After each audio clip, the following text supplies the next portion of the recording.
오늘은 만해의 인상주의 빛으로 보는 세상 이야기를 하겠습니다. 19세기 말 미술에서 또 다른 혁명이 시작됩니다. 코로 밀레 쿠르베 같은 사실주의적인 그림은 이제 낡은 관습이 됩니다. 그런 그림들은 우리가 실제 자연에서 보는 빛을 받은 물이나 청명한 대기 등을 제대로 표현하지 못했고, 어떤 그림이든 늘 실내에서 머릿속 기억으로 그렸습니다. 하지만 이제 화가들은 실제로 빛으로 보는 세상을 그리려고 합니다. 프랑스 인상주의에 영향을 준 화가로 두 명을 꼽는데 바로 영국 화가인 컨스터블과 터너입니다. 이 그림은 컨스터블의 그림인데 뭐 그리 대수롭지 않게 보일지 몰라도 실제 전시장에서 보면 동시대의 어두운 풍경화들 사이에서 이 그림은 환한 빛으로 눈부십니다. 이 그림은 특히 빛에 반사되는 물, 또 청명한 하늘과 대기를 아주 실감 있게 잘 표현하고 있습니다.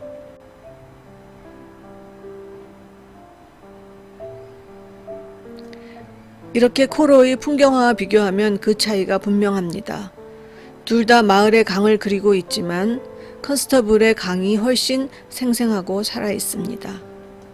그 다음 터너의 그림입니다.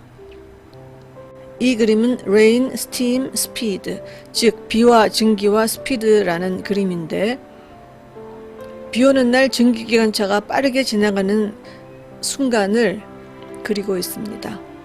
19세기 당시 증기기관차의 등장은 매우 충격적이었고 사람들에게 깊은 인상을 남겼다고 합니다. 커다란 쇳덩어리가 엄청나게 빠른 속도로 달려가면서 하얀 연기를 내뿜습니다. 인류는 이전에 그런 장면을 본 적이 없었겠지요. 게다가 비 오는 날 이 모습은 더 인상적이었을 것입니다. 터너는 바로 그 순간을 그리고 있습니다.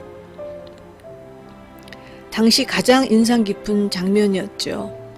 당시 그림은 오랫동안 바라보며 대상을 똑같이 그리는 거였다면, 터너는 눈앞에서 순식간에 일어난 일을 빠르게 그 인상만 그리고 있습니다. 그리고 예전 사실주의 그림들에 식상한 화가들은 이 그림에 큰 충격을 받습니다. 이런 장면을 이렇게 인상만 대충 그리는 것도 그림이 될 수 있구나 하는 생각을 했겠지요. 그래서 인상주의가 시작됩니다. 젊은 화가들은 학교에서 가르치는 전통적인 명암법이나 색채 등을 거부합니다. 특히 이 움직임에 앞장선 마네는 실제로 자연 속에서의 빛과 색은 다르다고 말하면서 실외에서 작업하는 것을 선호하게 됩니다. 이제 그들은 대상을 똑같이 그리는 것이 목적이 아니고 실제로 보는 빛과 색채를 재현하는 데 온 힘을 기울입니다. 그것이 그들 그림의 목적이 됩니다. 뭘 그리는가 하는 대상의 의미나 주제는 하나도 중요치 않습니다. 여기에는 두 가지 이유가 있는데 바로 카메라의 발명과 일본 판화의 영향입니다. 카메라의 발명으로 이제 대상을 똑같이 그리는 것은 의미가 없어져 버렸습니다. 그보다 카메라가 보여줄 수 없는 실제 보는 색을 재현하는 것이 더 중요한 미술의 역할이 되었습니다. 또 일본 판화는 일본 도자기를 싸는 종이로 사용되어 유럽으로 유입되었는데, 이 그림들이 유럽 화가들에게 엄청난 충격을 줍니다. 일본 판화의 그림들은 유럽 회화의 기본 규칙이었던 원근법이나 명암법 같은 것은 아예 무시하고 있었고, 색채에 있어서도 원색을 과감하게 그대로 사용하고 있었습니다. 현실 재현 같은 것은 아예 무시하고 강렬한 인상만을 그렸습니다. 이런 그림이지요. 파도가 치는 순간을 포착해서 극대화시키고 있습니다. 멀리 보이는 산과 바다에 현실적인 거리감은 없습니다. 원근법 같은 것은 생각지도 않고 그냥 그린 거지요. 녹색, 청색, 노란색의 화려함도 충격적입니다. 이 그림에서도 산은 단순화되어 있고 붉은색은 충격적입니다. 이렇게 단순화된 자연, 비현실적인 구성 등 현실의 시녀가 아닌 자기만의 회화 세계를 가지고 있는 동양화는 우리들에게는 익숙한 그림이지만 19세기 유럽 화가들에게는 큰 충격을 주게 됩니다. 그리고 이들은 원근법을 무시한 그림, 순간적 감각을 그린 그림, 실제로 보이는 대로 빛을 받는 색을 표현하는 인상주의 운동을 시작합니다. 대표적인 화가로는 마네, 모네, 르누아르가 있습니다. 오늘은 먼저 인상주의 선구자인 마네에 대해 살펴보겠습니다.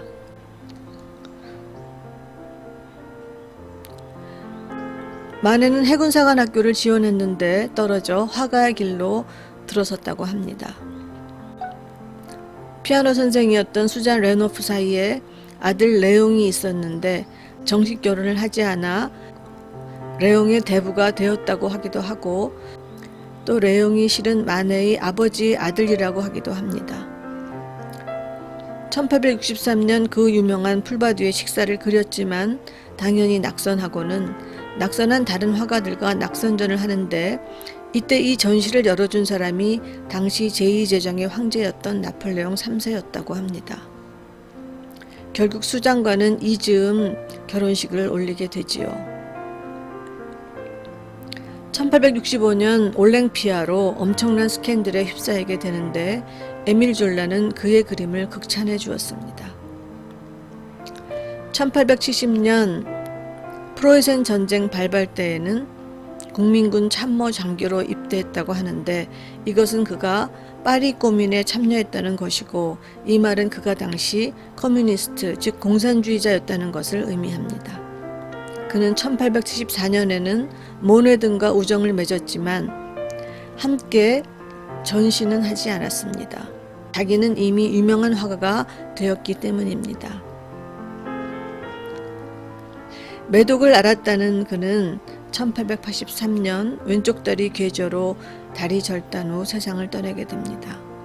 그리고 죽은 후 같은 해부터 그림값이 뛰기 시작했다고 합니다. 유명한 풀밭 위의 식사입니다.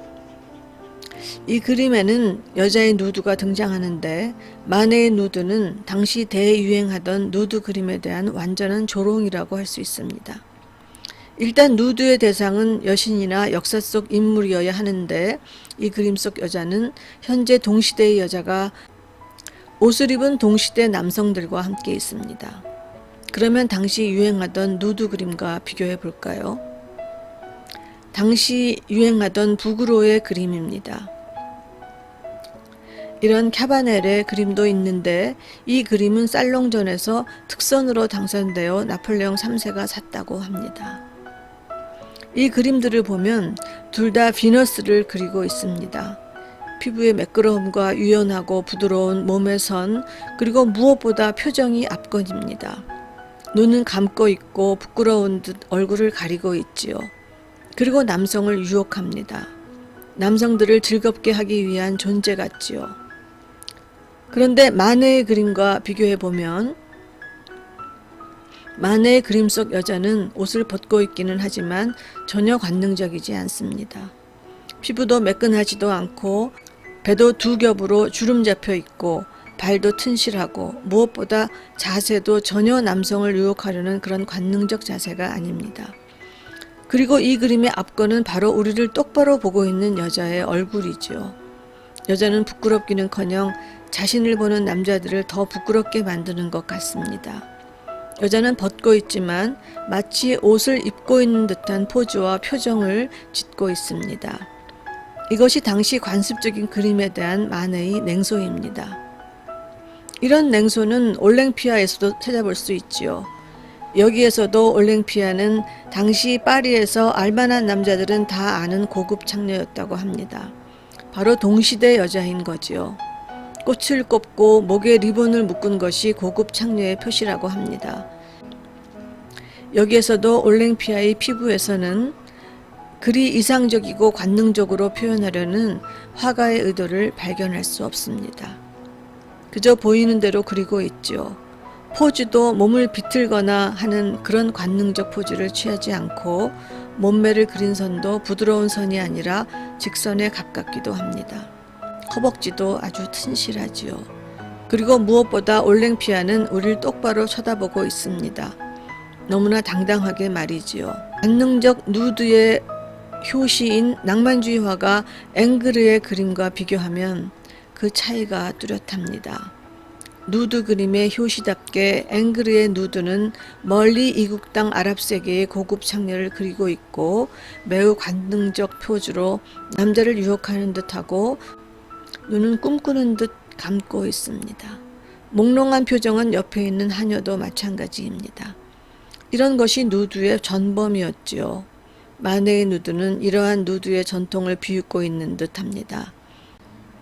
마네에 관한 영화로 마네의 제비꽃 여인이란 영화가 있습니다. 이 영화는 마네와 한때 그의 연인이었던 베르트 모리조 이야기입니다. 감독은 캐롤린 샹페티에이고 마네 역으로 메릭 지디가, 모리조 역으로는 마린 델테르메가 나옵니다.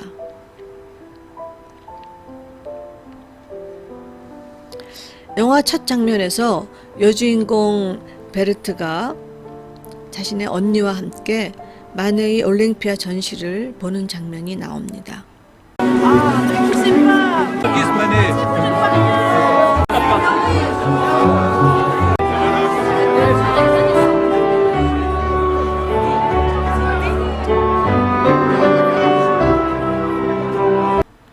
베르트 모리조는 마네보다 10년쯤 어린 화가로 로코코 시대를 대표하는 화가인 프라고나르의 증손녀였습니다. 둘 다 외가 쪽의 재능을 이어받아 화가가 될 꿈을 키우고 있었습니다. 베르트 모리조의 실제 모습입니다.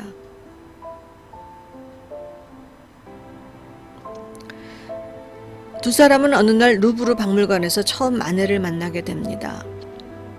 여기에서 마네의 대사는 인상주의 미술의 중요한 부분을 말해주고 있습니다. 바로 밖으로 나가 빛을 받은 사물을 보라는 거죠. La peinture, c'est guerrier. Il faut passer en force de l'ombre à la lumière. Vous ne suivez pas cette mode de sortir dehors pour peindre? La peinture en plein air. 젊은 마네의 모습입니다. 마네는 모리조에게 자신의 작품 발코니에 모델이 되달라고 합니다. 그리고 두 자매는 마네의 화실을 방문하게 됩니다. J'aimerais, mademoiselle Berthe, que vous posiez pour moi.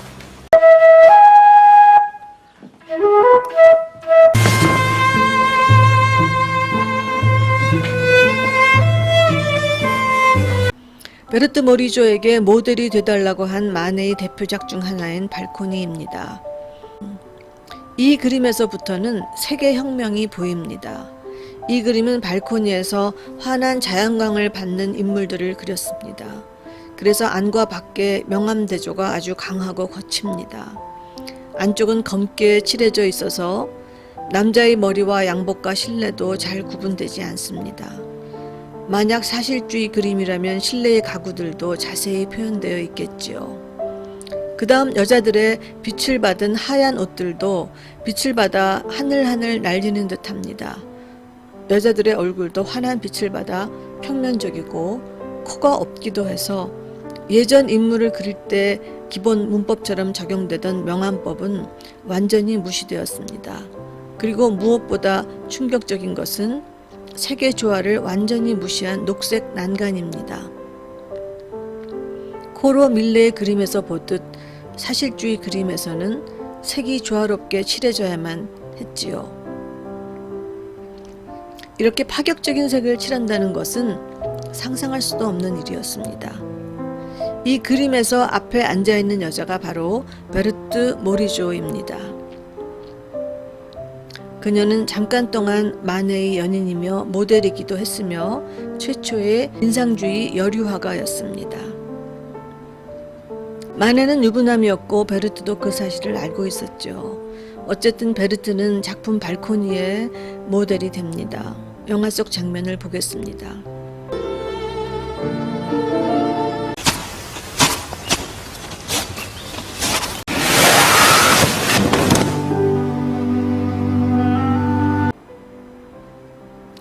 마네는 베르트의 작품 세계를 인정하면서 그녀를 은밀히 유혹합니다. Monsieur Manet a admiré une de tes toiles. Vous ressentez les choses, n'est-ce pas? Sans pouvoir vous en servir. Moi dont vous n'attendez rien ou Des hommes en général.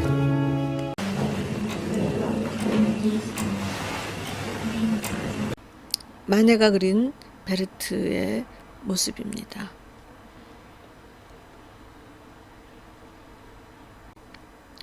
베르트는 인상주의 화가로 자신만의 예술 세계를 가지고 있었습니다. 지난번 사실주의 시간에도 봤던 코로와의 대화 장면을 보겠습니다.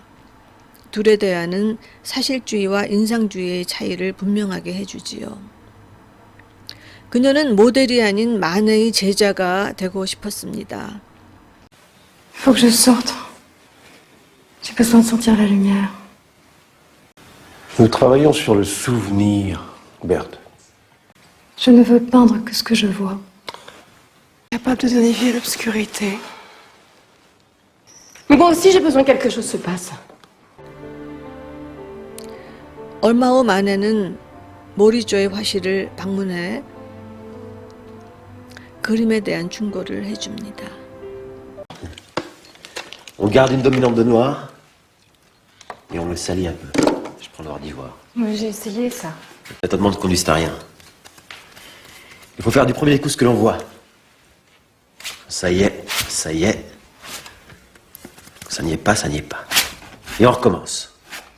마네가 그린 부인 수잔과 동생 유젠 마네입니다.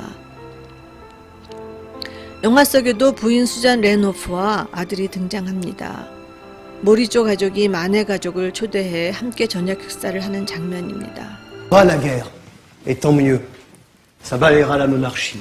Jouez-nous une sonate de Haydn.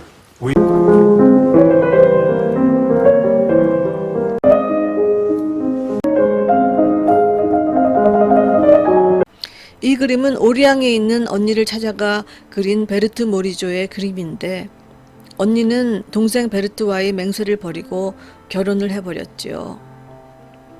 그런데 어느 날 베르트는 언니를 찾아 바닷가 마을로 갑니다. 그리고 언니와 대화 중 마네가 매독을 앓고 있다는 것도 알게 됩니다.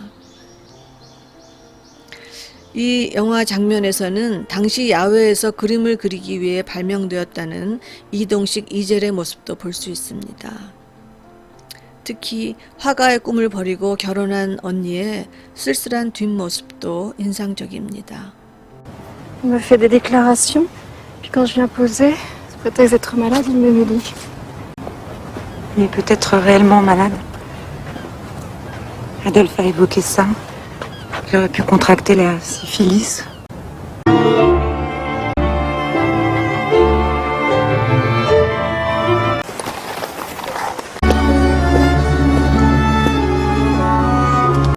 베르트 모리조의 작품들인데 베르트의 따뜻한 그림들은 마네와 화상들로부터 인정받습니다.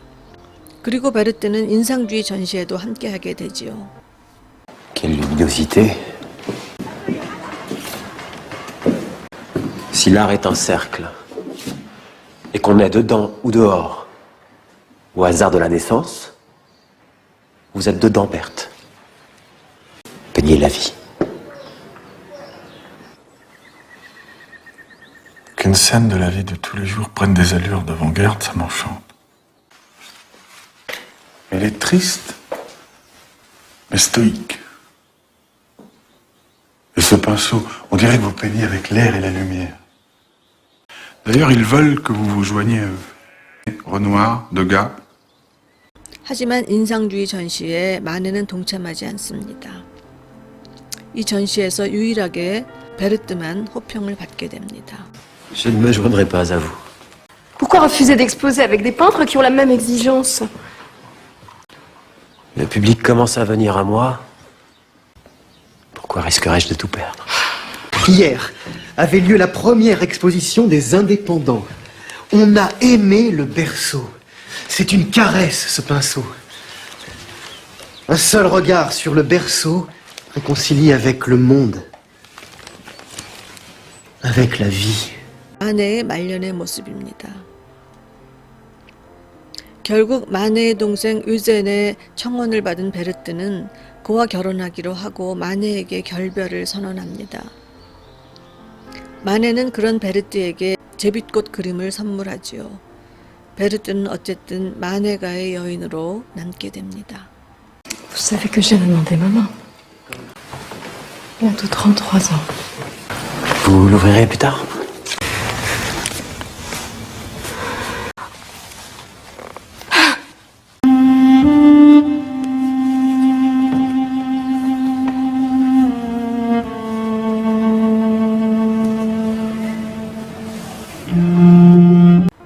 제비꽃과 부채라는 그림입니다.